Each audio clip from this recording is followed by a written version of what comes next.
안녕하세요. 사랑하는 성도님, 기쁨의 주님이 우리와 함께 하십니다. 우리와 함께 하시는 주님을 찬양합니다. 기도합시다. 주님 감사합니다. 우리에게 생명의 빛으로 오시고 생명의 구원자로 오신 주님, 우리를 구원하시고 사랑하여 주시는 주님의 그 놀라운 은혜로 오늘도 저희들은 이렇게 주님의 말씀을 사모하며 또 말씀 앞에 섰습니다. 이 시간도 성령님께서 저희의 마음을 새롭게 하여 주시고 우리에게 주시는 주님의 음성을 잘 깨닫고 귀담아 들을 수 있도록 저희를 새롭게 하여 주시옵소서. 온전히 주님의 말씀에 기꺼이 순종하며 주님의 부르심에 아멘으로 따라갈 수 있는 저희가 되게 하여 주시옵소서. 예수님 이름으로 기도합니다. 아멘. 오늘 말씀은 마태복음 4장 12절에서 25절까지입니다. 예수께서 요한이 잡혔음을 들으시고 갈릴리로 물러가셨다가 나사렛을 떠나 스불론과 납달리 지경 해변에 있는 가버나움에 가서 사시니 이는 선지자 이사야를 통하여 하신 말씀을 이루려 하심이라. 일러스되 스불론 땅과 납달리 땅과 요단강 저편 해변길과 이방의 갈릴리여, 흑암에 앉은 백성이 큰 빛을 보았고 사망의 땅과 그늘에 앉은 자들에게 빛이 빛이었도다 하였느니라. 이때부터 예수께서 비로소 전파하여 이르시되 회개하라, 천국이 가까이 왔느니라 하시더라. 갈릴리 해변에 다니시다가 두 형제 곧 베드로라 하는 시몬과 그의 형제 안드레가 바다에 금을 던지는 것을 보시니 그들은 어부라. 말씀하시되 나를 따라오라, 내가 너희를 사람을 낚는 어부가 되게 하리라 하시니 그들이 곧 그물을 버려두고 예수를 따르니라. 거기서 더 가시다가 다른 두 형제 곧 세베대의 아들 야고보와 그의 형제 요한이 그의 아버지 세베대와 함께 배에서 금을 깁는 것을 보시고 부르시니 그들이 곧 배와 아버지를 버려두고 예수를 따르니라. 예수께서 온 갈릴리에 두루 다니사 그들의 회당에서 가르치시며 천국 복음을 전파하시며 백성 중에 모든 병과 모든 악한 것을 고치시니 그의 소문이 온 수리아에 퍼진지라. 사람들이 모든 앓는 자 곧 각종 병에 걸려 고통당하는 자, 귀신 들린 자, 간질하는 자, 중풍병자를 데려오니 그들을 고치시더라. 갈릴리와 데가볼리와 예루살렘과 유대와 요단강 건너편에서 수많은 무리가 따르니라. 아멘. 네, 드디어 이제 오늘 말씀을 통해서 예수님이 공적인 복음 사역을 이제 시작하시는 모습을 보게 됩니다. 자, 그러나 이러한 그 사역에 앞서서 슬픈 일이 일어나죠. 그것은 바로 요한이 사로잡힌 것입니다. 12절에 말씀하죠. 예수께서 요한이 사로잡혔음을 들으시고 갈릴리로 물러가셨다가, 자, 요한은 회개를 촉구하였고 요한도 천국을 선포하였습니다. 요한은 죄의 회개와 또 그에 합당한 세례, 물 세례를 베풀었던 사람이죠. 요한이 이러한 회개의 촉구는 단지 광야에만 머물지 않았고 헤롯 왕에게도 향하였습니다. 그의 잘못을 책망하였죠. 헤롯은 이러한 요한을 가만두지 않았고 결국 요한을 잡아갔습니다. 이 요한은 감옥에 갇히게 되죠. 자, 예수님이 이렇게 요한이 잡히셨음을 들으셨어요. 그리고 갈릴리로 물러가십니다. 요한의 사명이 다한 거죠. 자, 요한은 예수 그리스도의 오실 길을 예비하였으며 예수님의 오심에 앞서 모든 길을 준비하는, 그리고 예수님에게 세례를 베풀므로 하나님의 뜻을 이루는 그러한 사명을 온전히 완수하였습니다. 세상의 눈으로 볼 때 그는 감옥에 갇히고 사라지게 되는 것처럼 보이지만 그는 정말 예수님의 말씀처럼 가장 위대한 자, 가장 큰 자였습니다. 사명을 완수한 세례 요한이기 때문이죠. 자, 이제 예수님은 그 소식을 들으시고 갈릴리로 가셨다가, 갈릴리 하면 이제 큰 넓은 지역이에요. 이제 예루살렘은 중시랑 유대, 중간에 사마리아, 북쪽에 갈릴리 이렇게 돼 있어요. 갈릴리로 물러가셨다가 나사렛을 떠나 스불론과 납달리 지경 해변에 있는 가버나움으로 가서 사시니. 자, 나사렛은 예수님이 자라나신 곳이죠. 예, 갈릴리 큰 지역이죠. 그곳에 나사렛으로 가셨다가 다시 어디로 가셨습니까? 납달리 지경 해변에 있는 가버나움에 가서 사시니. 자, 여기에 스불론과 납달리라고 되어 있는데, 스불론과 납달리는 원래 이스라엘의 12지파의 하나죠. 그 중에 맨 북쪽에 있는 지파입니다. 그리고 해변가에는 이제 아셀 지파가 있었고, 예, 스불론, 납달리. 이 나사렛은 스불론 지역에 속하였고요. 예수님이 가서 사신 가버나움은 납달리 지경에 속했던 그러한 마을입니다. 자, 이렇게 가버나움에 가서 사셨다라는 것은 드디어 예수님이 가버나움을 중심으로 그것을 기지로 삼아서 이제 복음 사역을 시작하시는 겁니다. 갈릴리에서 복음 사역을 시작하시는 거죠. 자, 그런데 마태는 이러한 예수님을 예언의 성취로 봅니다. 14절, 이는 선지자 이사야를 통하여 하신 말씀을 이루려 하심이라 일렀으되. 자, 이사야의 예언이 예수님을 통하여 온전히 이루어졌음을 마태는 아주 즐겁게 보고하고 있어요. 자, 이 예언의 말씀이 어디에 있습니까? 바로 이사야서 9장 1절과 2절이죠. 이사야서 9장 1절과 2절. 공교롭게도 오늘 본문이 지난 주일 설교 본문이기도 하였습니다. 올해는 이제 교회력에 따라서 마태복음 중심으로 쭉 가는데 마침 이제 묵상에서도 마태복음을 우리가 보게 되기 때문이죠. 자, 이렇게 구약의 말씀이 예언된 것이 이루어졌다. 그러면서 실제로 이제 구약의 그 말씀을 인용하죠. 15절부터 17절입니다. 스불론 땅과 납달리 땅과 요단 저편 해변길과 이방의 갈릴리여, 흑암에 앉은 백성이 큰 빛을 보았고 사망의 땅과 그늘에 앉은 자들에게 빛이 빛이었도다. 자, 예수님이 가버나움에 오시고 나사렛에서 이쪽으로 이주하시고 또 이 갈릴리 쪽에 오신 것은 바로 큰 빛이 이 땅에 비칠 것이라고 하신 예언의 말씀이 이루어진 겁니다. 스불론 납달리 땅, 또 해변길 이방의 갈릴리여, 흑암에 앉은 백성이 큰 빛을 받고. 자, 이 지역은 이스라엘의 역사 속에서 항상 소외되었던 지역입니다. 또한 맨 북쪽 변방 지역이기 때문에 이제 북쪽에 아수르가 침공해 올 때는 맨 처음 그들과 맞닥뜨리게 되는 지역이 바로 여기에요.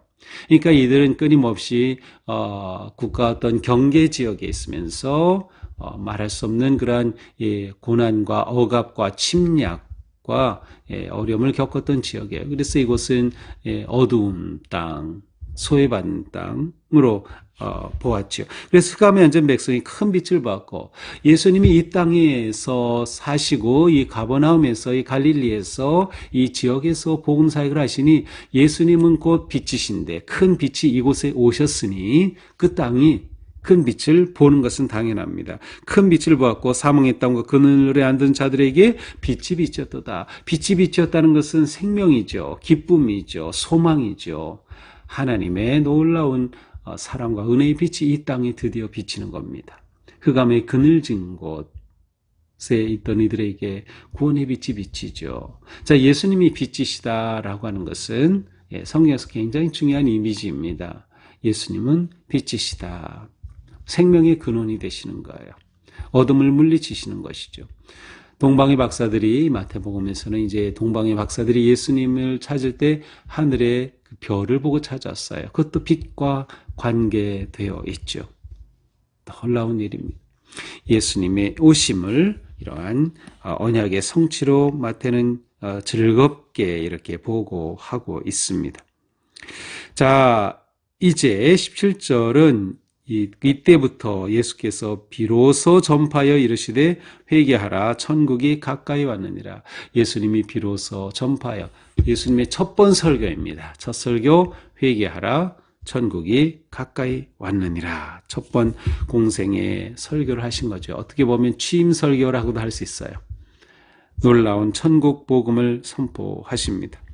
자, 이렇게 천국이 가까이 왔다고 선언하시고 회개를 선포하신 예수님이 이제는 이 놀라운 구원의 일에 함께할 제자를 세우십니다. 자, 18절부터죠. 갈릴리 해변에 다니시다가 두 형제고 베드로라는 시몬과 그 형제 안드레가 바다에 그물 던지는 것을 보시니 그들은 어부라. 자, 안드레와 그의 형제 베드로가 금을 던지는 것을 보았습니다. 이들은 어부였어요. 갈릴리 호수에서 그물로 물고기를 잡아 생업을 유지하는 그러한 어부였죠. 여기서 시몬 베드로, 시몬과 그의 형제 안드레, 베드로라는 시몬 이렇게 되어 있는데 시몬은 유대식 이름이에요. 유대인의 히브리식 이름 시몬. 베드로는 헬라식 이름이에요. 그리스 말로 그 당시에 국제적인 통용어가 헬라어였죠. 또 헬라어로 사용을 하면 바로 베드로다. 또 우리는 예수님이 이제 처음 베드로를 만났을 때 시몬아 내 이름을 이제 게바라 하리라 하시는데 게바는 아람 말로 이제 게바라는 그러한 단어를 쓰셨는데 바로 반석이라고 하는 뜻이죠. 베드로 게바 시몬 말이죠. 자, 이렇게 시몬과 안드레가 바다에 금을 던지는 거 보셨어요. 자, 그들을 예수님이 처음 제자로 부르십니다. 뭐라고 하시나요? 나를 따라오라. 내가 너희를 사람을 낚는 어부가 되게 하리라. 이러자 이들이 곧 그물을 버려두고 예수를 따랐습니다. 자, 예수님의 첫 제자가 되었죠. 그 다음 거기서 더 가시다가 또 다른 사람을 봤는데 두 형제 곧 세베대의 아들 야고보와 요한을 보았습니다. 이들은 배에서 그물을 깃고 있었어요. 아버지와 함께 가족이 그물을 깃고 있는 거죠. 역시 이들을 부르셨어요. 나를 따라오라고 하셨겠죠. 그들이 곧 배와 아버지까지 버려두고 예수를 따랐습니다. 자, 예수님이 부르셨을 때 이들의 첫 반응은 버려두고 따랐어요. 예수님을 따르기 위해서는 버림이 필수이죠. 버리지 않고는 따를 수 없어요. 계속 금을 잡고 있으면서 어떻게 예수님을 따릅니까? 버림으로 예수님을 따르게 된죠. 자, 버림은 여러 가지로 우리가 표현할 수 있는데 버림은 곧 자기 포기예요. 자기 내려놓음. 자기가 완전히 포기되면 주님을 따르게 되는 거죠. 주님이 나를 따르라고 하실 때 따르라 직역하면 내 뒤로 와라 라는 뜻이에요. Come after me. 내 뒤로 와라. 내 뒤로 와라. 예수님의 제자가 된다는 것은 따름이고 따름이 핵심이에요. 우리가 지난 주일에 우리 요한복음을 보면서 요한복음에서의 제자됨의 핵심은 증언하는 것이었어요. 증언하는 것. 예수 그리스도를 소개하고 알리고 증언하는 것. 그런데 이 마태복음에서 또 공관복음이라고도 할 수 있는데 여기서 제자됨이 굉장히 중요한 그런 상징적인 단어가 따른다는 단어입니다. 따른다. 따른다는 것은 이처럼 내려놓는 거예요. 포기하는 거예요. 따른다는 것은 또한 예수님을 앞세우는 거예요. 예수님의 뒤로 따라가는 것을 의미하죠. 이것이 진정한 제자의 모습입니다. 자, 예수님을 따른다, 뒤에 선다라고 하는 것은 자연스럽게 앞서가시는 예수님을 보게 되는 거고요. 앞서가신 예수님을 알게 되는 거고요. 그 예수님을 배우게 되는 거예요. 궁극적으로 예수님을 닮게 되는 거예요. 그렇게 하여 제자가 되는 거죠. 이것이 오늘 말씀의 이미지입니다. 자, 23절 이제 이렇게 네 제자를 선택하신 예수님께서 이제 23절에 보니까 온 갈릴리에 두루다니시면서 사역을 하셔요. 해당에서 가르치시고 천국 복음을 전파하시고 백성 중에 모든 병과 약한 것을 고치신다. 자, 다니시면서 가르치심, 전파하심, 고치심. 보통 이것을 예수님의 3대 사역이라고 합니다. Teaching, Preaching, Healing입니다. 물론 여기서 teaching과 preaching, 가르침과 전파하심은 어떤 점에서는 또 같은 것으로 볼 수도 있어요. 그래서 꼭 이것을 셋으로 구분하지 않고 복음 전파와 치유라고 할 수도 있습니다. 하지만 여기서 분명히 표현상으로 가르치셨다는 것과 복음 전파하셨다는 것을 분리해 놓았죠. 그래서 보통 우리는 예수님의 3대 사역이다 이렇게 부르고 있습니다. 자, 예수님의 사역이 드디어 시작이 된 겁니다. 그리고 이제 23절 이후부터는 정말 예수님의 이런 3대 사역이 어떠한가를 구체적으로 전해주게 되죠. 그러면서 24절에서는 예수님의 소문이 온 수리아에 퍼져서 각종 병에 걸린 사람, 귀신 들린 사람이 예수님께 왔고 예수님이 그들을 고치셨다. 자, 이와 함께 25절 갈릴리, 데가볼리, 예루살렘, 유대 온 요단강 건너편에 수많은 무리가 예수님의 소식이 이 갈릴리에서 이미 다른 지역으로 쫙 퍼져서 그곳에서 예수님을 많은 무리가 따라왔다라는 거죠. 자, 이렇게 하여서 예수님의 위대한 복음의 사역이 시작되었어요. 그리고 이제 내일 본문에서는 가장 성경에서 예수님의 말씀 중에 가장 유명한 말씀, 바로 산상수훈의 말씀, 특별히 팔복의 말씀을 이제 내일 우리가 보게 됩니다. 이것은 가르치시고 전파하시고 치유하셨다고 하는 예수님의 사역을 이제 구체적으로 보여주는 겁니다. 벌써 이제 5장에서는 이미 앞에서 말씀한 것처럼 가르치심, 천국의 놀라운 말씀을 들려주시죠.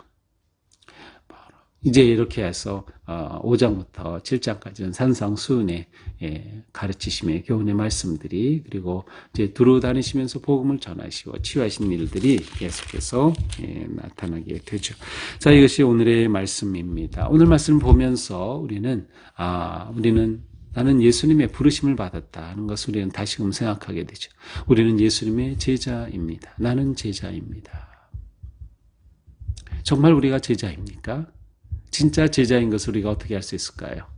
그것은 예수님이 내 인생의 주인 되심을 진정으로 믿고 고백하고 따르는 겁니다. 예수님이 내 인생의 중심 되신 거예요. 내 인생의 주어가 되신 거예요. 그래서 나를 따르라. 제자는 예수님을 따릅니다. 예수님을 앞세웁니다. 그리고 그 따름을 위해서 자기의 모든 것을 내려놓습니다. 자기 포기가 예수님을 따르는 아주 핵심적인 그런 모습이죠.